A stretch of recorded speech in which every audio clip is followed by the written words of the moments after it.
Hey guys, how's it going? Tez back again with another episode of Sunderland Career Mode, and we're going straight in on this one, jumping straight into the game at home against Reading, a very strong side. And after a decent start, you can see on screen as the league table comes up. After 4 games, we are sat top, level on points with Arsenal and Swansea, and level on goal difference as well with Arsenal and Swansea, just a goal behind. So we're definitely going to have to keep up the results and keep a high level of performance to ensure that we stay top of the league. But we got off to a bad start here. Kouyaté just bundles their lad to the floor. I think it's Noel Hunt, I'm not entirely sure. You can see here the ball just goes away and he just comes straight through the back of him, just bundles him to the floor. So Reading to pick up a penalty in the 20th minute. It is Pavel Pogrebny, the big Russian, to step up, sends the keeper the wrong way, pops it into the back of the net, and we do go 1-0 down, which is a really bad start considering Reading really aren't the best of teams. But we had the chance to get back into it here. Nelson Oliveira really could have taken that a little bit further on and had a better effort there, and he blazes over, which is unlike him. He's been in fantastic form so far this season. So unluckily there not to bring it back to 1-1, but the big Pog, the big Russian man, is breaking free again, plays the ball inside, and I called keeper out straight away as soon as that the shot was scuffed, but he just didn't get there in time, and that lad was able to turn around, square the ball back to Jem Karachan, who just calmly slots the ball into an open goal. So a really horrible start for us in this one, but we weren't out of it for too long. Oliveira with a beautiful ball through to Gary Medell, just gets crunched and completely blindsided off the ball, much similar to the incident that gave them their penalty. But Nelson Oliveira is going to be the man that steps up and just puts absolute power through it, right down the middle, just making sure that it did hit the back of the net, because we really did need that goal to get us back in the game. Decided to make some changes about the hour time. Brought on Lucas Piazzon and Christian Teo to add a little bit of pace up top, and the new boys had an influence straight away. Gary Medell here getting played through and can't quite find that finish. Lovely turn inside to set himself, but not quite accurate enough to get it into that bottom corner. But Piazzon is involved again here, playing the ball into Nelson Oliveira, this time with a fake shot, and he is clinical and brings us back to 2-2 in the 85th minute. A great finish there with his left foot.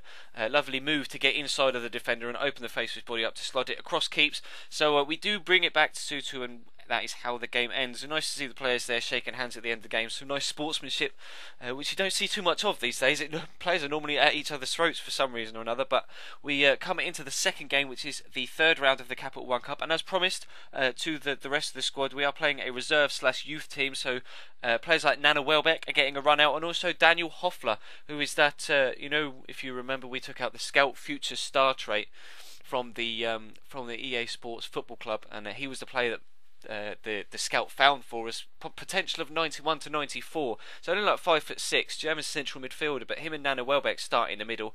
But United get off to a decent start here. Danny Welbeck being really wasteful, like he was at the end of last season as well there, snatching his shot and pulling it well wide. But Butner here, Nana Welbeck just doesn't have the strength to hold him off, squares the ball back to Welbeck, again shanks his shot, but this time Robin van Persie's on the end of it to put it into the back of the net. Question of offside, but when I look back at the replay, it was Nana Welbeck himself, after losing out the strength battle to Butner, actually played Robin van Persie onside by about half a yard. So disappointing to go 1-0 down, but a little bit of inexperience from Nana Welbeck there, not being able to recover his position quick enough, and we do go 1-0 down. And then Valencia here is tearing down the left side of our defence. Danny Rose absolutely nowhere to be seen, and that was kind of a characteristic of this particular game. The defence just were all over the place. There was no shape, there was no discipline. It was horrible actually, and Ashley Young scored a good goal there, getting away from the slide tackle from the defender and then shorting his feet up before slotting it underneath Kieran Westwood into the back of the net to put United 2-0 up. And we move it into the second half. Valencia there with a great chance, but his first touch was awful, and then Hoffler plays through Eric Lamela, trying to use his pace to get away from Nemanja Vidic, does so just about.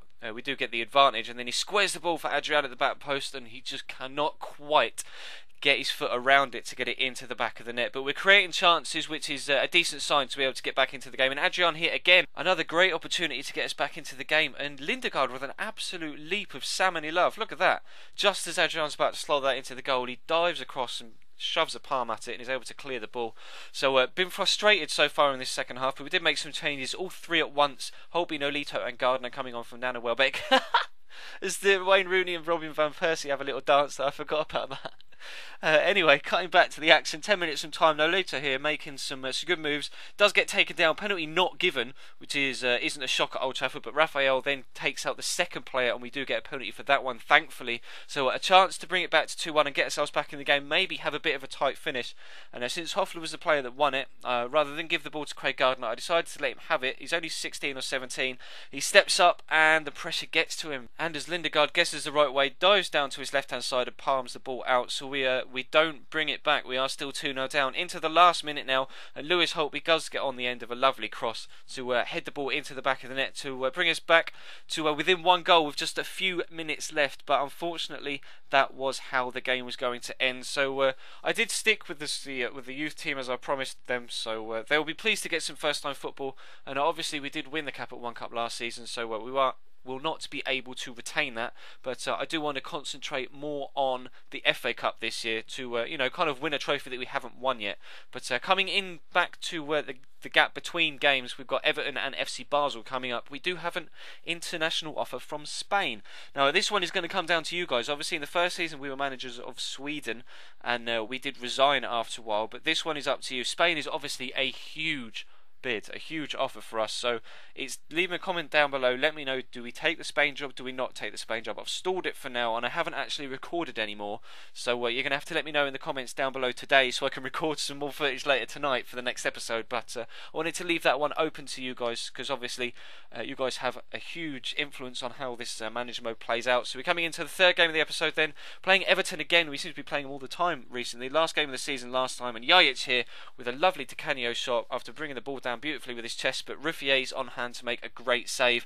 And then Adam Johnson here trying to do some work down the right hand side. Leighton Baines does get a foot in to start off with, but ball finds its way back to Yajic. It's nice for another chop and then a turn the other way to send the defender, and Ruffier makes another decent save to his left hand side to push that round the post for a corner. And then Adam Johnson's going to whip the ball in. Nelson Oliveira tries to get on the end of it, but can't quite get the technique, trying to get over the top of the defender, but couldn't quite find the power to get through the man and the ball to put it into the back of the net. So we went in at half time at 0-0. We catch them on the counter-attack on the hour mark. Lucas Piazzon here pushes down the left-hand side, tries the first time cross, and Tony Hibbert does get a block in, but then he just trips Lucas Piazzon, and we do pick up a penalty. We've had quite a few penalties in the past few games, one in each game so far in this episode, and it's going to be Lucas Piazzon to step up to take it. Thought, you won the penalty, same with the Hoffler incident, you won the penalty, so you're going to get to take it.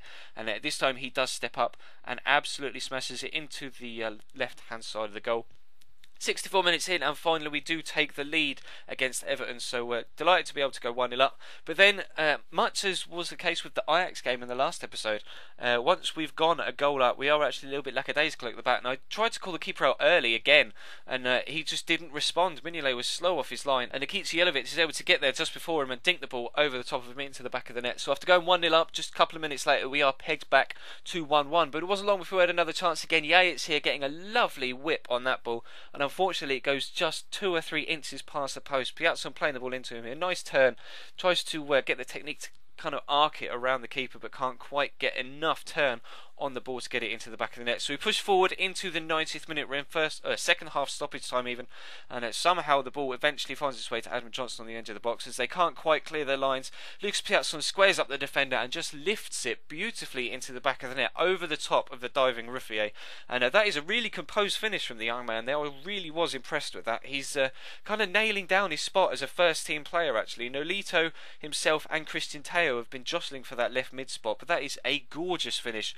Obviously won the first penalty earlier on in the game, and then to win the game for us in the 90th minute with a finish like that, just calm as you like, Messi-esque almost, just guiding it into the top right hand corner with that left foot. And that is how the game is going to end. Everton do try and come on the counter attack again straight away from kick off, but we do nullify the threat. Mignolet will pick the ball up. So that is going to wrap this episode to a close, guys. Thank you very much for watching. Please do leave the video a like if you could be so kind. There will be links of course on screen and in the description to subscribe if you haven't. Plenty of career mode and ultimate team going on this channel, and also links in the description to my personal Twitter at Chesnoid, where I do tweet out all the time about videos going up, etc. Because obviously with the new layout, some videos have been getting missed by some people. So do be sure to follow me on Twitter to find out when a new video goes up if you don't see it in your sub box, because of course we are still uploading daily on this channel. And also in the description you will find a third link to the Facebook page that was set up about a week ago.